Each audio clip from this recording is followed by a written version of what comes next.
Hello, hello. Today we're going to talk about No Time to Die, the last Daniel Craig-led James Bond movie in theaters now.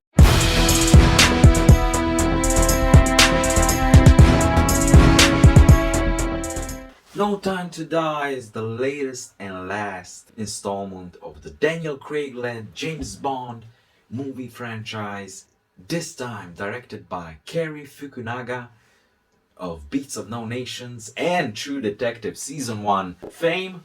Now, this is Daniel Craig's swan song, and by swan song, I mean it's all about Madeline Swan. It's all about what her father did, about family, about repercussion. I loved this movie. I think it goes out with a bang, and I think James Bond's last Daniel Craig outing is amazing. And the cinematography by Linus Sandgren is amazing, is spectral, is it's out of this world. There is this sequence in the woods with a lot of fog in it. It's very calculated, very well choreographed. It's like a horror thriller movie. It's amazing. The soundtrack by Hans Zimmer is bombastic, is reminiscent of all the other James Bond orchestral scores.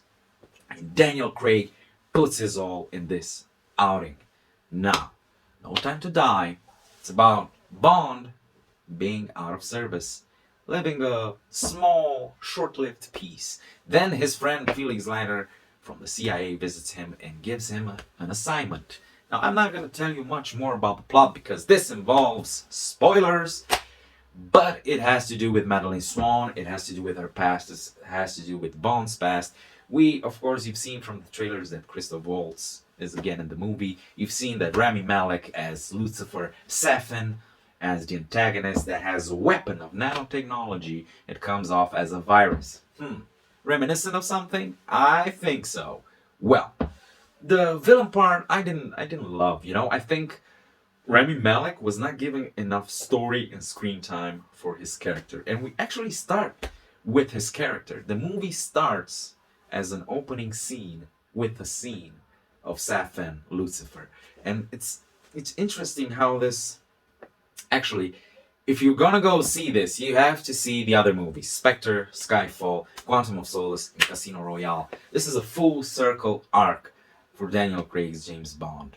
What I love the most about this outing is that you've seen that it had different writers. Robert Wade, Phoebe Waller-Bridge, Nod, Cary Fukunaga, and like two more writers, and you've seen the touchness. What I loved about this movie and nobody's talking about is the goofiness and the humor in it. It has a lot of humor and a lot of goofiness that's specifically James Bondish, and it's it's a good swan song, not only for Daniel Craig, for all the James Bonds that came before him. I think you have Ana de Armas is freaking awesome. She kicks ass. And she's so funny, so delightful, so energetic. Daniel Craig, like even Joseph Fiennes, you see this familiarity with the characters. They're all friends. M and Moneypenny, Q and Moneypenny helps James Bond, with his mission. And it's the story that goes on from Spectre and involves the Spectre organization. I'm not going to say more than that. But in its final outing, at one point, this movie, like any other James Bond movie, is about family and connections. It's about the found family and the family we make for our own. So James Bond, literally, in one of the last scenes, he spells out, well, this is my family. Cary Fukunaga does an amazing direction. I think much better than Sam Mendes did in Spectre. It's one of my favorite Bonds. This is what I loved about it. It had energy. It had not only non-stop action, but emotional, grounded scenes. And Seydoux, the actress who plays Madeline Swan, is one of the best Bond girls we've had in recent years. Lashana Lynch as the new 007 is amazing. I mean, she's a really young, hot, beautiful actress that, can really convey the role of 007. Maybe too youngish. But Ralph Fiennes, even Ralph Fiennes gives it more than enough as M, the new M, you know, after the dearly departed M of Judi Dench. You have this connection at the beginning with Vesper Lynd, the first female James Bond in Casino Royale in the Daniel Craig franchise. Billie Eilish's song No Time to Die, I think, even though I don't like Billie Eilish, is one of the best Bond songs I've heard in years since Skyfall.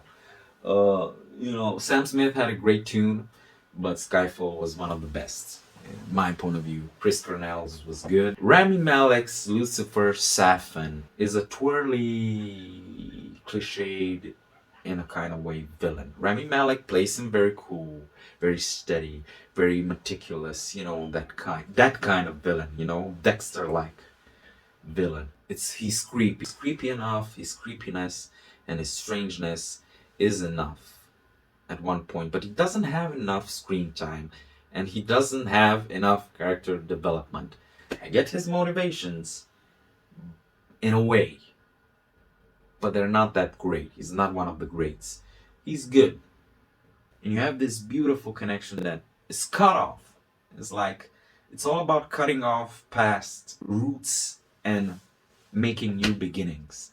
Ranking all my James Bond movies are Casino Royale, Skyfall, No Time to Die, Spectre, and Quantum of Solace.